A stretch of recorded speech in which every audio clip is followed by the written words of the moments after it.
আসসালামু আলাইকুম ভিউয়ার। আজকে আপনাদের সামনে আমি যে ভিডিওটি দেখাবো সেটি হচ্ছে একটি ইলেকট্রিক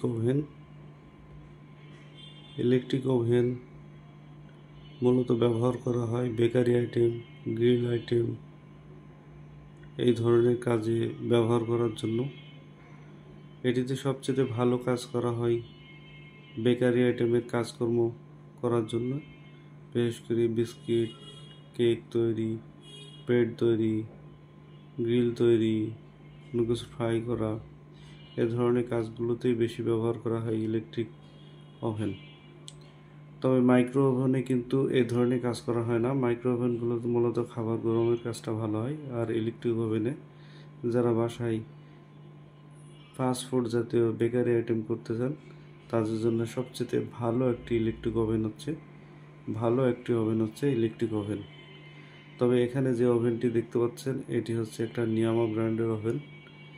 তবে এটা নিয়ামা ব্র্যান্ডের ওভেন এবং হচ্ছে মাইক্রো ওভেন, এই মিয়াকো ওভেন যেটা আছে, এটা ফিচারের দিক দিয়ে, বৈশিষ্ট্যগত দিক দিয়ে দুইটার একই ধরনের ব্যবহার প্রণালী এবং ব্যবহার বিধি একই রকম এবং এর ফাংশনও একই রকম।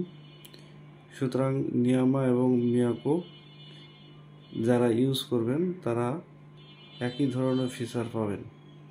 তবে আমি এটা বিক্রির জন্য, কোনো প্রোডাক্ট বিক্রির জন্যে আমার এই ভিডিও না।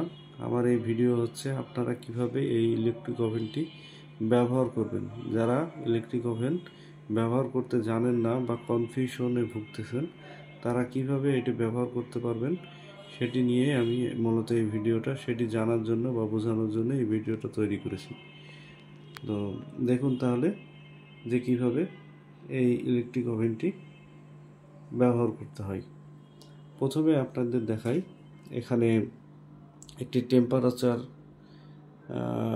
বাটন আছে, বা একটা, এই যে আপনারা দেখতে পাচ্ছেন আমি হাত দিয়ে ধরেছি, এটাকে হচ্ছে আসলে টেম্পারেচার, মানে এটা হচ্ছে আপনার কত তাপমাত্রায় খাবারটা আপনি তৈরি করবেন সেটা বোঝায়। এইটা হচ্ছে যারা বেকারি আইটেম তৈরি করবেন সেটা নির্দেশনা প্রদান করে যে এখানে আপনি এটা উপরে হিট দিয়ে তৈরি করবেন, না নিচের হিটে তৈরি করবেন, না উপরে নিচ দুইটা হিটেই আপনি এটা খাবারটা তৈরি করবেন। এটি হচ্ছে গ্রিল আইটেমের জন্য এবং এটি হচ্ছে টাইম সেট করার জন্য। আপনি কত মিনিট দিয়ে আপনি আসলে এটা তৈরি করবেন সেই টাইমটা শো করে আমার এই জায়গাটায়। তাহলে বন্ধুরা, এটি হচ্ছে টাইম সেট করার জন্য, এটি হচ্ছে গ্রিল করার জন্য, এটি হচ্ছে বেকারি আইটেমের জন্য এবং এটি হচ্ছে টেম্পারেচার। তাহলে ধরুন আমি একটা কেক তৈরি করব, তাহলে আমি টেম্পারেচার সেট করে নিলাম ধরুন 180। এবার আমি এটা হচ্ছে কি, আমি এই যে এটা যেটা দেখতেছেন এটা হচ্ছে একটা চাবি। এটা কি, আমি এটা শুধু উপরের দিক থেকে হিট হবে, এই চিহ্নটা এটা এক পাশ থেকে হবে, আর এটা হচ্ছে বোথ সাইড থেকে, নিচের দিক থেকেও হিট হবে, উপরের দিক থেকেও হিট হবে। তখন আমি যদি চাই যে নিচে উপরে দুই দিক দিয়ে হিট হবে, তখন আমরা এটা ঘুরায় এখানে দিয়ে দিব। এবং সেমভাবে আমার এইটা যখন আমি গ্রিল আইটেম করব তখনও এই জিনিসটা আমরা কি করব, এইটা হচ্ছে গ্রিল আইটেম শুধু উপরের দিক থেকে হিট হবে, এইটা হচ্ছে দুই পাশ থেকে, মানে এই বরাবর থেকে হিট হবে। আর যখন আমি এই নিচেরটা দিব তখন কি হবে, এই নিচেরটা দিয়ে দিলে উপর এবং নিচ থেকে দুই পাশ থেকেই আপনার কি হবে, হিট হবে। এবং আমি এখানে টাইমটা সেট করে নেব। দেখুন আমি টাইমটা সেট করে নিচ্ছি। ধরেন আমি টাইমটা ফ্রি হিট সহ 40 মিনিট দিয়ে দিলাম। তাহলে আমার এখানে টাইম সেট হয়ে গেল বন্ধুরা। এখন আপনার ইলেকট্রিক ওভেনটা দেখুন চালু হয়ে গেছে। এবং এখানে কি করা যায়, এখানে দেখুন যে আমার, তাহলে এখানে নিচে উপরে দুইটাই হিট হচ্ছে গ্রিল আইটেমের জন্য। আর গ্রিল আইটেম যদি না করি তাহলে এটা কি থাকবে, এটা মূলত অফ থাকবে। তখন এটা বেকারি আইটেমের, এটা নিচে এবং উপরে এই দুটো অন থাকবে। তার মানে মূল কথা হচ্ছে যে আপনি বেকারি আইটেম যখন করবেন শুধু নিচ উপরে হিট দেওয়ার জন্য এই চিহ্নটা এই বরাবর দিয়ে দিবেন, তখন এটা অফ থাকবে কারণ এটা গ্রিল আইটেমের, এবং টেম্পারেচার সেট করে দেবেন। আর এখানে টাইম সেট করে দেবেন আর এটাতে টেম্পারেচার সেট থাকবে।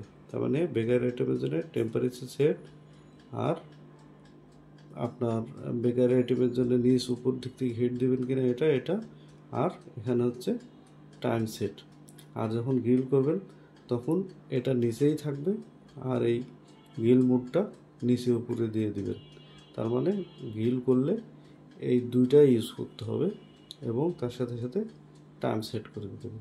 তাহলে বন্ধুরা, না বুঝতে পারলে কমেন্টস করবেন। তাহলে আজকে আর বেকারি এই গ্রিল আইটেমের জন্য এই টেম্পারেচারটা আপনারা ভিডিও দেখে নেবেন। বিশেষ করে বেকারি আইটেমের জন্য 180, আর গ্রিল আইটেমের জন্য 200, 220 এরকমভাবে টেম্পারেচার সেট করা হয়। ঠিক আছে, ওকে বন্ধুরা, আজকে এ পর্যন্তই। আল্লাহ হাফেজ।